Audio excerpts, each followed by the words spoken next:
Hello everyone at home, this is Mrs. Terasi. I created this tutorial video to assist you with fluency practice at home.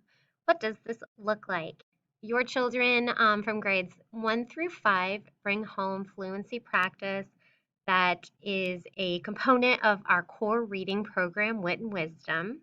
The teachers provide your children with a first read. There are directions included on the passages themselves, but I created this video to show you some other things that you can do with these fluency passages.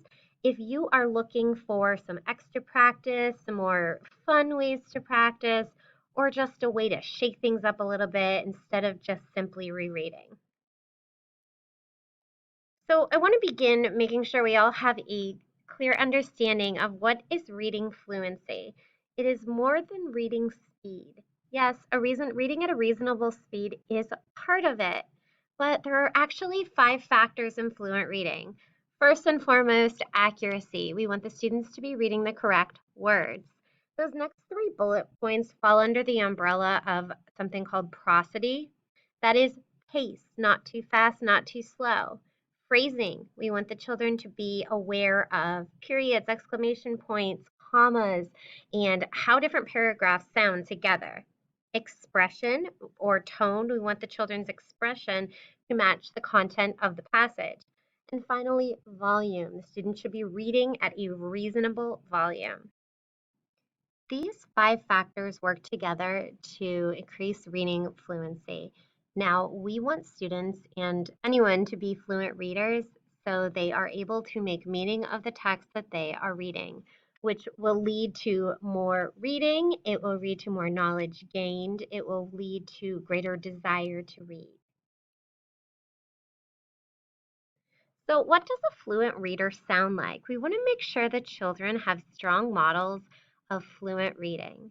So, I put 2 ideas up here to share what a fluent reader sounds like. One is for your child to listen to a recording of the passage.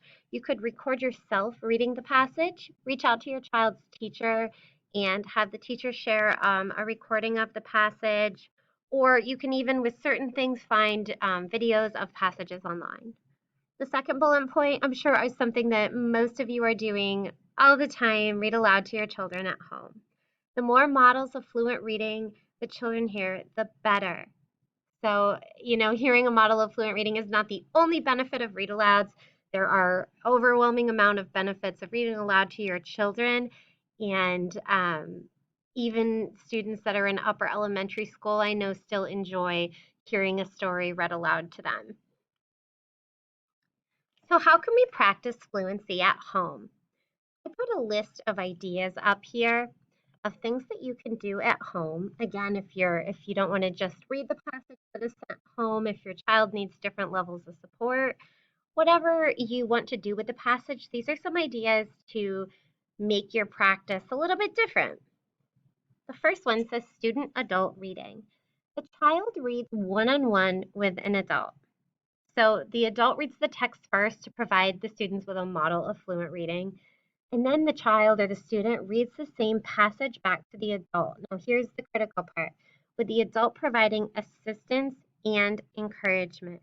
So if your child does not recognize a word, for example, the word cat in the phrase, say, stop, okay, my turn, listen to me read this. The cat was on the bed. Your turn. Have them read that sentence back to you and then give some specific praise. Oh, I noticed that you just read that sentence perfectly. That's fantastic. Why don't you do it again? Let's back up a little. I want you to read the sentence before that and then go right ahead with that. The cat was on the bed.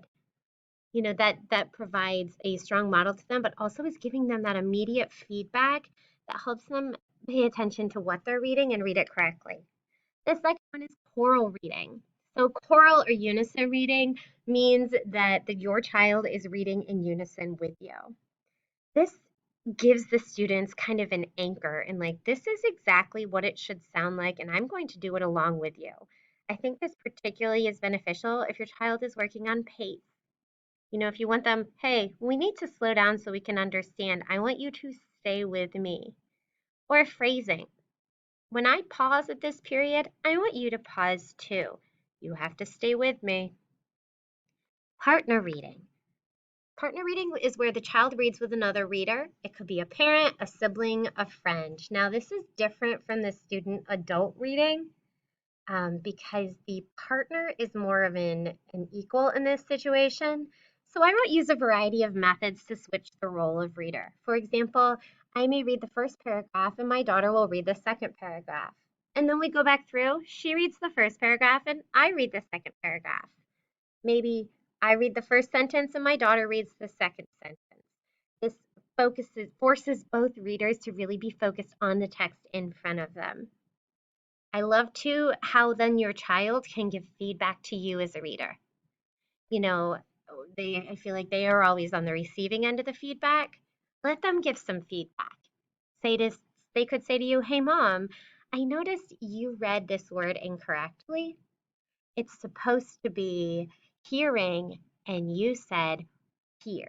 Or something like that, and that really shows that they're really attending to what they're reading and they're really invested in wanting to do it correctly. The last bullet point on here says readers theater. Children love to perform. I know my daughter loves to perform. So thinking about on a reader's theater, having them read their passage, put on a costume and make a video. Have them and a sister or a brother get up in front of their parents. Set the stuffed animals up as an audience and let them act out their fluency passages. That provides a little bit of authenticity and fun to those fluency passages. And finally, I want you to think about setting a goal and reflecting. Record your child's reading on iPad, phone, computer, something. Let them listen to it back. Maybe you want to keep a running list of words per minute. Maybe they read the whole thing and it took them 3 minutes. The next day they read it again and it took them 2 minutes and 55 seconds. Celebrate those little achievements. Hey, Addie, you read this whole thing perfectly, and you know what? You actually read it 5 seconds quicker than you did yesterday. If at the end of the week you can match this time, I'm going to buy you a new book. Think of little ways, or I am going to let you choose what we have for dinner tonight. Something that is a fun, enjoyable achievement for their reading success. So reading fluency is really purposeful, and this practice can also be fun and meaningful, and you can get the whole family involved.